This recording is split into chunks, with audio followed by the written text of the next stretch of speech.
Every morning at 7:45, she poured him coffee, same smile. He was the CEO, polished suit, sharp eyes, a man who noticed everything except feelings. Until one day, he looked at her and quietly asked, "Why do you always smile when you're crying inside?" That question changed everything. Because behind her smile was grief, loss, and a little boy fighting for life. And behind his silence was a heart learning how to feel again.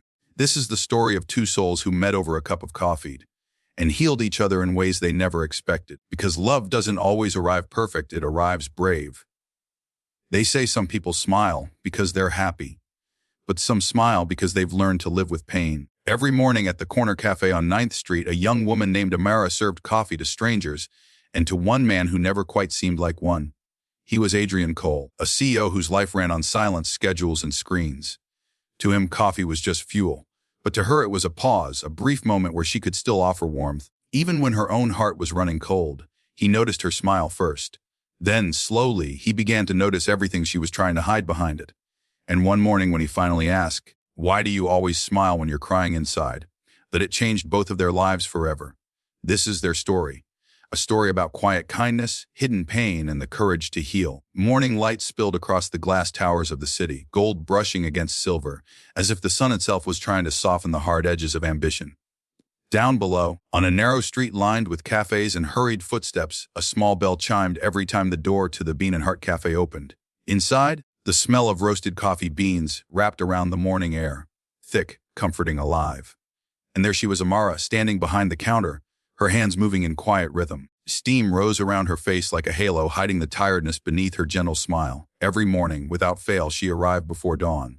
She tied her hair neatly, set out the cups, turned on the espresso machine, and whispered a silent prayer, not for success, but for strength. Because every day, she had to wear the same smile, the one that hid the ache inside her chest. At precisely 7:35 a.m., the glass door would open again, a gust of cool air, the soft click of polished shoes. And him, Adrian Cole, CEO of Cole Dynamics, a man whose name was spoken in boardrooms and business magazines, the kind of man who carried silence like armor. His suits were sharp, his eyes sharper, and his presence filled every space he entered. Yet when he stepped into that cafe, something shifted. The city outside blurred, the noise faded, and for 3 minutes every morning, the world became very small. Just a man and a woman and a cup of coffee. "Good morning," Amara would say with that practiced, warm tone. "Morning," he would reply, barely looking up from his phone. She knew his order by heart, flat white, 2 sugars, extra hot. She knew the way he always glanced at the window as if measuring the world's pace. She knew the way his shoulders relaxed, just slightly, when he took that first sip. He knew her only as the girl who served his coffee. The one who smiled, always smiled. But what he didn't know, couldn't know, was that behind that small kindness, Amara carried a storm. She was 28, once an art student with dreams of exhibitions and colors that could heal. But dreams didn't pay hospital bills. 2 years ago, her younger brother, Zane, had fallen ill, a sudden cruel twist of fate. Her painting stopped. Her nights became shifts, her mornings became exhaustion, her smiles became armor. Sometimes when Adrian left, she'd watch his reflection in the window. Tall, confident, untouched by the weight of survival. She wondered what it felt like to live without counting hours or coins. She didn't resent him, she envied the ease he carried. Yet a part of her was drawn to his quiet, because it mirrored her own. One morning, rain drummed against the glass. Amara's hands trembled slightly as she poured milk into the cup. She hadn't slept in 2 days. Zane's fever had returned and she'd spent the night at the hospital. Still, she came in. Still, she smiled. When Adrian entered, droplets clinging to his coat, he paused, just for a second, as if he sensed something different. Her usual glow seemed dimmer, her eyes clouded with something he couldn't name. But she greeted him the same way. "Good morning." He nodded. "Flat white, 2 sugars, extra hot." "Yes, sir." As she handed him the cup, her sleeve brushed his wrist and he noticed the faint tremor. She quickly tucked her hands behind the counter, pretending to wipe something. But when he looked at her again, she smiled wide, gentle, perfect. That was the first day Adrian couldn't walk away immediately. He lingered by the window, pretending to check his phone, though his eyes occasionally flicked to her reflection. There was something about the contrast, her tiredness hidden behind warmth, that unsettled him. He left without a word, but her image followed him to his office. In the skyscraper's glass reflection, surrounded by men in suits and words like profit margin and mergers, he thought of her hands shaking, her eyes dull with fatigue. Why did it matter? It shouldn't, but it did. That evening, Amara returned to the hospital. Zane was awake, smiling weakly. "You look tired, sis," he murmured. She smiled faintly. You're still my favorite critic, he chuckled, then coughed. Amara squeezed his hand, her own eyes glistening. Everything's fine, she whispered. I've got it all handled. But she didn't. Bills were piling up, paintings unsold, hope thinning. Yet every dawn she rose again. Because the world didn't pause for heartbreak. The next morning she arrived late for the first time. Her bus broke down, her apron was wrinkled, her hair undone. When she entered the cafe, Adrian was already there, standing near the counter, his usual composure replaced by a subtle frown. You're late, he said, not accusingly, just curious. She froze, embarrassed. I'm so sorry, sir. It won't happen again. He noticed her breathlessness, the rain in her hair, the small crack in her voice. And then he did something that startled them both. He smiled. Just slightly. It's okay. I don't mind waiting. Her heart stumbled for a beat. She nodded quickly, fumbling with the machine. As the steam hissed and the cup filled, she felt his gaze linger, not in arrogance, but in quiet concern. When she finally turned to hand him his coffee, her fingers brushed his again. Thank you, he said softly this time. She looked up, surprised. You're welcome. He took a sip, eyes meeting hers for the briefest second. And in that moment, something unspoken passed between them.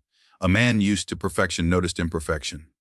A woman used to hiding was seen. Neither knew it yet, but that small moment, that fragile exchange of humanity, was the beginning. The next morning when Adrian stepped in, he didn't pick up his phone. He looked at her, really looked, and before she could speak, he asked quietly, why do you always smile when you're crying inside? Her hand froze midair, the world went still. The espresso machine hissed, a drop of milk fell to the floor, and for the first time Amara's smile broke. The question hung in the air, soft, tremulous, and impossible to ignore. Why do you always smile when you're crying inside? Amara's breath caught. She didn't look up right away. Her fingers stayed wrapped around the counter edge as if she needed something solid to hold on to. For months, she had hidden behind the ritual of warmth and politeness. But now, in a single question he had seen through the curtain she'd built so carefully, she tried to laugh, to brush it off. I don't know what you mean, sir. Adrian's voice was low. You do, I've seen it. Her throat tightened. The hum of the espresso machine, the murmur of customers, the soft jazz from the corner speaker. All of it faded until there was only the two of them, standing in the quiet storm of that truth. Amara forced a smile, small and weary. I guess it's just easier to smile. People like smiles more than tears. He watched her for a long moment. Maybe. But sometimes pretending to be okay is what hurts the most. She didn't reply. She simply turned, grabbed a clean cup, and began preparing his usual order. But her hands shook. He saw it. He didn't press further. Not that morning. He took the coffee, nodded, and left. But as he walked away, the look on his face was different, softer, heavier somehow. The rain had stopped by the time Amara left her shift. The streets glistened under a weak sun, and puddles caught fragments of sky. She walked quickly toward the bus stop, her apron folded neatly in her bag. Her phone buzzed, a message from the hospital. Zane's fever is back. We're keeping him overnight. Her heart sank again. She reached the hospital just before visiting hours ended. Zane smiled when he saw her, his face pale against the white sheets. Did you eat? She asked softly, setting down a small bag of homemade soup. He shook his head. Did you? She smiled faintly. You sound like Mom. He chuckled weakly, then turned serious. You should take a day off. Amara, you're running yourself empty. I can't, she said, brushing his hair from his forehead. I have to keep going. He looked at her for a long time, eyes full of quiet worry. You always smile when you say that? Her breath caught. It was the second time that day she'd heard the same truth. She looked away, blinking hard. Zane reached out and squeezed her hand. You don't have to pretend with me. And there it was again. That fragile, unguarded tenderness that made her both strong and broken at once. The next morning she expected awkward silence when Adrian arrived. But when the cafe door chimed, he entered not with his usual polished stride, but carrying a small brown paper bag. Good morning, he said. Amara hesitated. Good morning. He placed the bag on the counter. It's just breakfast. You look like you haven't had any in days. Her eyes widened slightly. Oh, you didn't have to. I know, he said quietly. But I wanted to. She stood there, unsure what to do. No one had done something so small yet so kind for her in a long time. Thank you, she whispered. He nodded almost shyly and looked around the cafe. Do you always work alone in the mornings? She smiled faintly. Mostly. The others come after 8. I like the quiet before the rush. Seems lonely, he murmured. She looked up, meeting his eyes. Not really. Sometimes silence is the only thing that listens. He didn't respond, but the words lingered between them. Over the next few weeks, their conversations grew. slowly. Gently, it started with small things, weather, books, the city's terrible traffic. Then, little by little, layers began to peel away. He told her how he started from nothing, how his father left when he was 12, how he built his empire from anger and grit. She listened, quietly, her eyes soft. She told him, hesitantly, about her brother, about the hospital bills, about how painting used to be her world before life demanded she trade colors for coffee beans. "You paint?" he asked one morning, his voice curious. "I used to," she said, wiping the counter. "But art doesn't feed people. Coffee does." He leaned against the counter. "Maybe it's not about feeding people. Maybe it's about keeping your soul alive." She laughed softly, shaking her head. "My soul's tired, Mr. Cole." He smiled. "Then maybe it just needs a little help waking up again." One evening, when her shift ended, she found a note slipped into her apron pocket. It was written in elegant, unfamiliar handwriting. "There's more to you than this cafe. Don't let the world convince you to stay small. A." She looked around, half smiling, half aching. She didn't know whether to be touched or terrified. No one had believed in her in a long time. That night, she sat by Zane's bedside and showed him the note. He grinned weakly. "Is right. You always underestimate yourself." She rolled her eyes playfully. "He's a customer, Zane, not a philosopher." Zane laughed, a sound she hadn't heard in weeks. Maybe he's both. But the next morning, something changed. Adrian didn't come. Neither did he the next day, or the one after. The empty space at the counter, the one that had quietly become his, stayed vacant. And Amara, though she didn't admit it, felt the ache of absence like a bruise. For the first time in months, her mornings felt truly empty. Then, on the fourth day, a black car pulled up outside. Adrian stepped out, looking tired, almost unwell. He entered, eyes meeting hers instantly. "You're back," she said, trying to hide her relief. "I had a meeting overseas," he said, voice quieter than usual. "I almost didn't come back." Something in his tone made her pause. Almost. He looked at her then, really looked. His eyes, once guarded and distant, were glassy with something raw. "My mother passed away 3 days ago. I didn't even know she was sick." The words hit her like wind. "Adrian," she whispered. He exhaled, trembling slightly. "I spent my whole life building things, but I forgot to look at the people who mattered." Amara's eyes filled, her voice barely a whisper. "I'm so sorry." He nodded, staring at the floor. "You were right. Sometimes silence is the only thing that listens." And for the first time, she reached out and placed her hand over his, just for a moment. "You don't have to go through it alone." He looked up, meeting her gaze. And in that quiet morning, between the scent of coffee and loss, two broken souls finally saw each other. Outside, the first light of dawn spilled across the city. Inside, a woman who'd forgotten how to dream, and a man who'd forgotten how to feel, sat in the small space between sorrow and healing. It wasn't love yet, but it was the beginning of something that might one day become it. The days after Adrian's confession moved like a slow tide, gentle, steady, full of unspoken things. He started coming to the cafe again, though not always for coffee. Sometimes, he simply sat by the window, his untouched cup cooling beside him, watching the city blur by while Amara worked behind the counter. There was a kind of peace in their silence, the kind that didn't demand words. One morning, Amara placed a fresh cup beside him. "You didn't order today," she said softly. He looked up, eyes tired but calm. "I didn't need to." She smiled faintly. "Then why come?" His gaze held hers. "Because sometimes being near someone who understands is enough." She didn't answer, just sat down opposite him for a brief moment before her next customer arrived. That became their rhythm. He came earlier, stayed longer. She smiled softer, laughed more often. And between their words and silences, something fragile began to grow. Adrian had changed, not in the way the world measured change, but in the quiet corners of himself. He'd started noticing things he'd ignored for years. The way sunlight hit the cafe window at exactly 7:38. The tiny freckle on Amara's wrist when she handed him his cup. The way she looked outside when she thought no one was watching, as if remembering someone who never returned.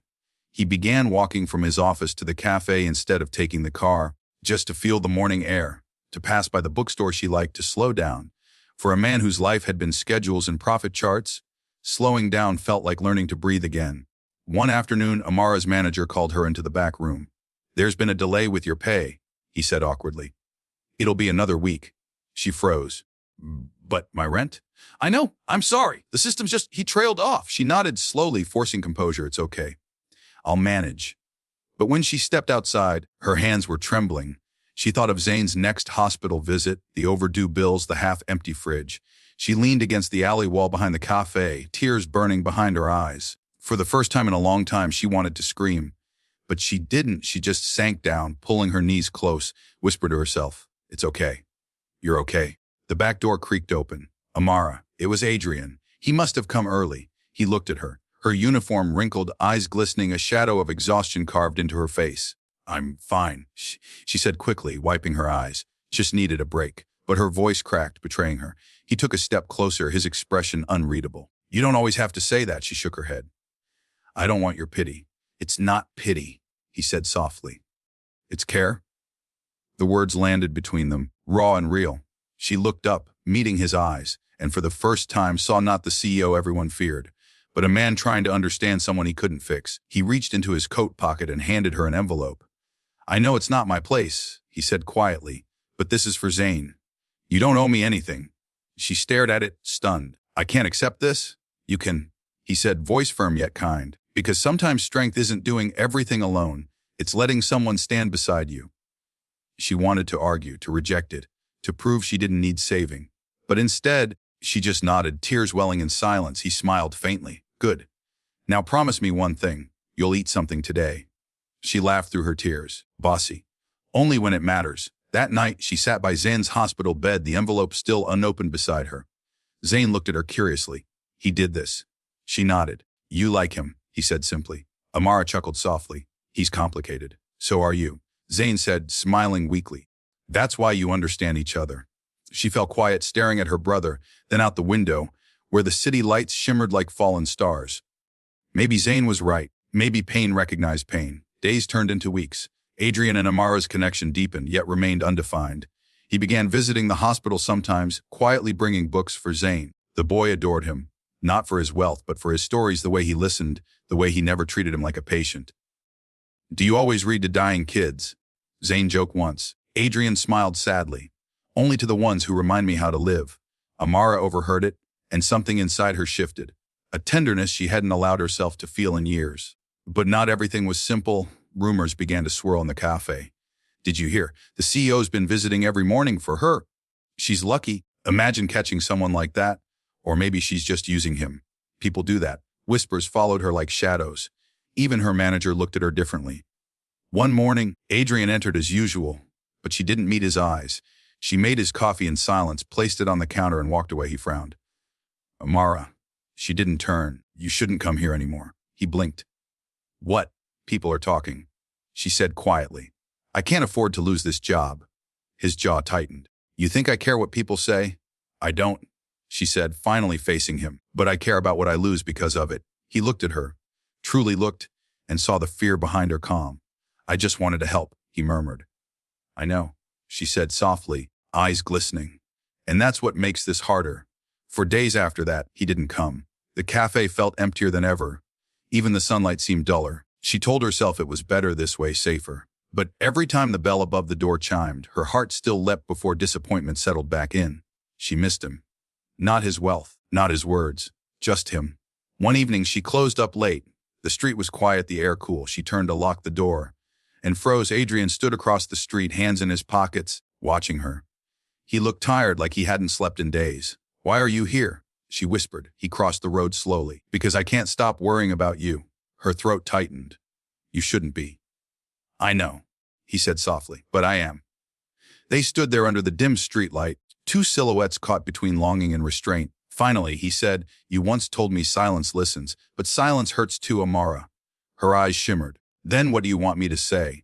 He stepped closer, his voice barely a breath. "Say you'll let me stay. Even if it's just as someone who cares." For a long, fragile moment, she said nothing, then she exhaled, slow and trembling. "Okay," she whispered, staying in that small, quiet corner of the world, where the hum of the city faded and the night wrapped around them. They both stopped pretending to be fine. It wasn't a confession. Not yet, but it was something truer. Two souls, bruised by life, choosing to not face the dark alone. The days that followed felt like the quiet before a storm.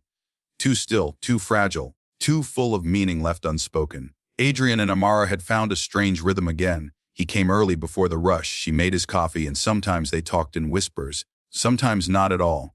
But beneath every look, every pause, every breath, something deeper was stirring, something neither of them dared to name. For Amara, it was warmth, a kind of comfort she hadn't felt in years. Like the world had stopped asking her to be strong all the time. For Adrian, it was clarity, the quiet realization that he'd spent his life building empires to fill a loneliness that had never left. Yet the world doesn't stay kind to fragile things. One cold morning, the city woke under a curtain of fog.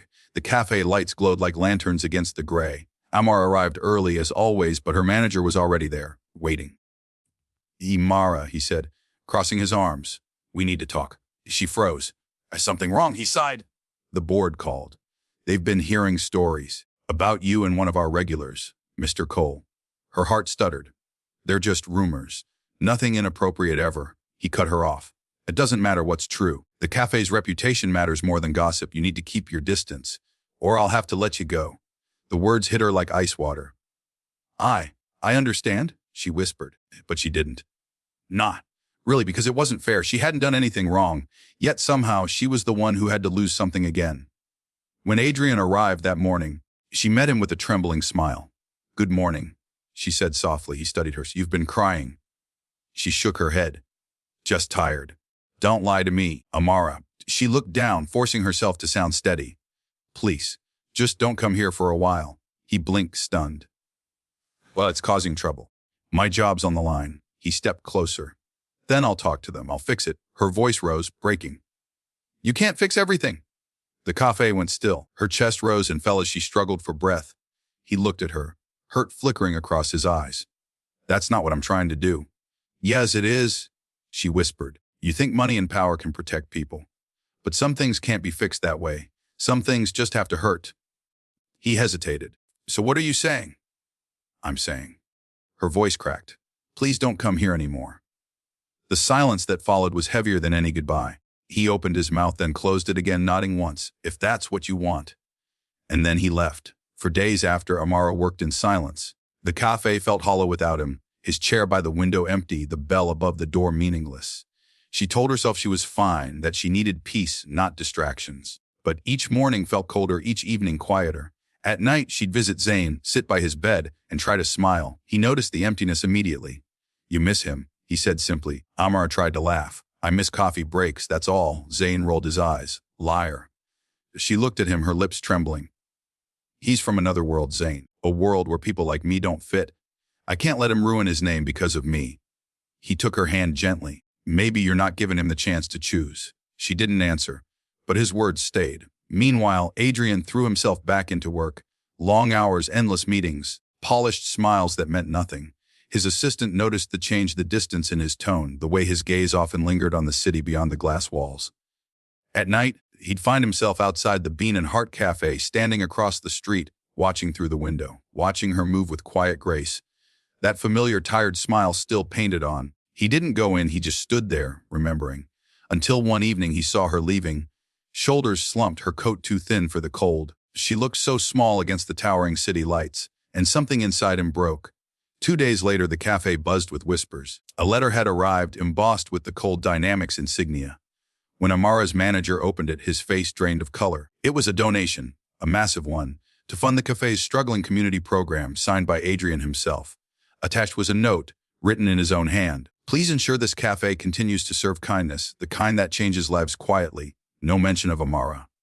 No conditions. Just that one line. Her manager approached her later that day, awkward. "Seems you have good friends in high places." She only nodded, her throat tight. That night, Amara sat by her small apartment window, watching the city lights shimmer like distant hopes. She picked up a brush for the first time in years. The canvas felt foreign, her hand unsure, but she painted anyway. Colors flowed, soft blues, muted golds, hints of coffee brown and rain gray. The image began to take shape, a man standing in a foggy street, looking toward a window glowing with light. When she stepped back, she smiled sadly. "You still see me," she whispered. A week later, Zane's condition worsened. He was admitted full-time, his lungs weaker, his spirit dimming. Adrian found out, not from Amara, but from a mutual acquaintance at the hospital. Without hesitation, he went. When Amara saw him standing outside the ward, her heart faltered. "You shouldn't be here," she said quietly. He met her eyes. "I had to." Tears filled hers. "I told you." "I know what you told me," he interrupted, voice trembling. "But I can't pretend anymore, Amara. I can't stay away while you're breaking." Her breath hitched. He stepped closer. "Do you know what it's like to walk through your days knowing you've finally found something real? And you're the one who let it slip away?" She looked down, whispering, "Adrian." He reached out, gently lifting her chin. "I don't care what people say. I don't care about titles or status or rumors. I care about you." Her tears spilled freely now, her voice cracking. "Why me?" He smiled softly. Not the polished smile she'd seen before, but a tender, human one. "Because you remind me what it means to feel again." The hallway went quiet. Nurses passed in the distance, the hum of machines steady like heartbeats. Then, without ceremony or grandness, she stepped forward and rested her forehead against his chest. And for the first time since she could remember, Amara let herself cry, really cry, not quietly, not hidden, but openly. Adrian held her, no words, no promises, just presence, just warmth. In that moment, two broken worlds, one built on survival, the other on success, finally collided. Not to destroy each other, but to rebuild something gentler, something that didn't need to be perfect to be true. Morning sunlight seeped through the hospital window. Soft, pale, uncertain. The room smelled faintly of antiseptic and lilies someone had left at the nurse's station. Amara sat by Zane's bedside, his hand small in hers. His breathing was shallow but steady. The night had been long, one of those endless hours where hope and fear traded places 100 times. Adrian sat quietly in the corner, coat draped over a chair, his eyes fixed on the boy. He hadn't gone home, he hadn't even changed. When Amara finally noticed, she whispered, "You stayed." He nodded, voice rough with exhaustion. "I said I would." Her heart softened. There was something about his presence, quiet, unintrusive, that made the pain easier to bear. Zane stirred, opening his eyes slightly. "You're both here," he murmured. Amara smiled faintly. "Where else would we be?" He looked at Adrian. "You didn't have to stay."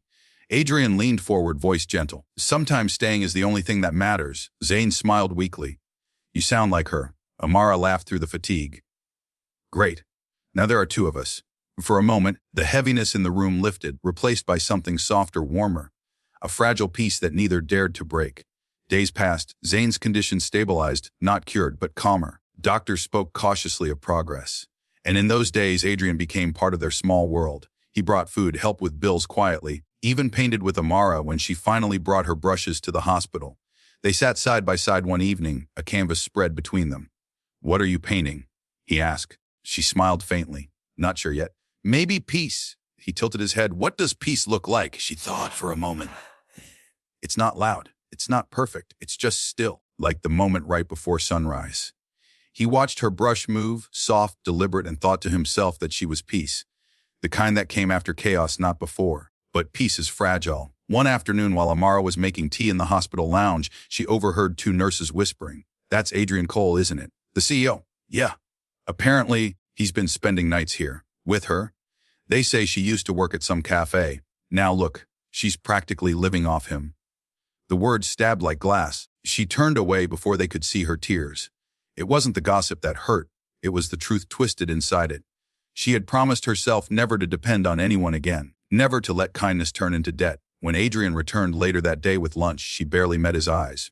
"Amara," he asked softly. "What's wrong?" "Nothing," she said. He knew better. "Please don't do that," he said quietly. "Don't hide from me." Her voice shook. "People are talking." "Adrian." "I don't care." "Well, I do." The words burst out of her before she could stop them. He blinked, startled. She set the cup down, her hands trembling. "I can't be the reason people tear you apart. I can't let them think I'm using you. You've done enough for me." His expression hardened. Not in anger, but in pain. "You think what we have is something to be ashamed of." Tears filled her eyes. "No. But it's something the world won't understand." He stepped closer, his voice breaking. "Then let them misunderstand. I'm done living for people who never cared about truth."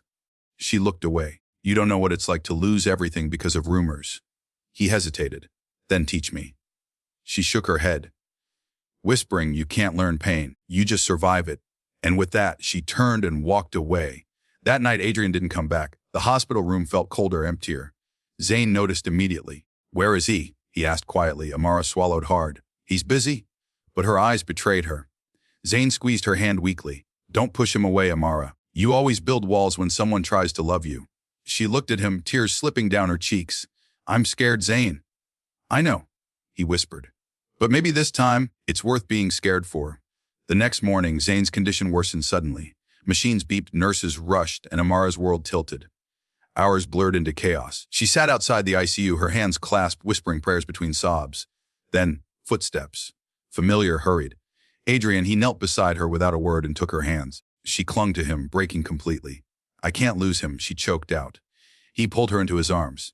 You want him here? She cried into his shoulder, her voice shaking with all the fear she'd buried for years. For once, she didn't fight it. That night, Zane pulled through. Weak but alive. The doctors called it a turn of grace. When Amara returned to his room, he smiled faintly. You two should stop crying so much. It makes the rest of us look bad. Adrian laughed through relief. You scared us, kid. Wes, I just wanted to remind you both that life's short. Zane murmured. So maybe stop wasting time pretending you're not in love. And Amara's breath caught. Zane, he smiled. I'm serious. You both deserve to be happy, even if it's hard. She looked at Adrian. For the first time, didn't look away. Weeks later, when Zane was finally discharged, the three of them returned to the cafe together. The same sunlight, the same soft chime of the door. Amara walked behind the counter again, but this time her hands didn't tremble. Adrian sat at his usual spot, watching her with quiet pride. When she brought his cup over, he smiled. Flat white, 2 sugars, extra hot, and she laughed softly. You remember. He leaned forward, his voice gentle. How could I forget? The cafe buzzed around them. Life moving on, whispers fading into background noise. He looked at her, eyes warm. You once told me peace looks like sunrise. She smiled. And he gestured toward her. You were right. She blushed, looking down, then met his eyes again.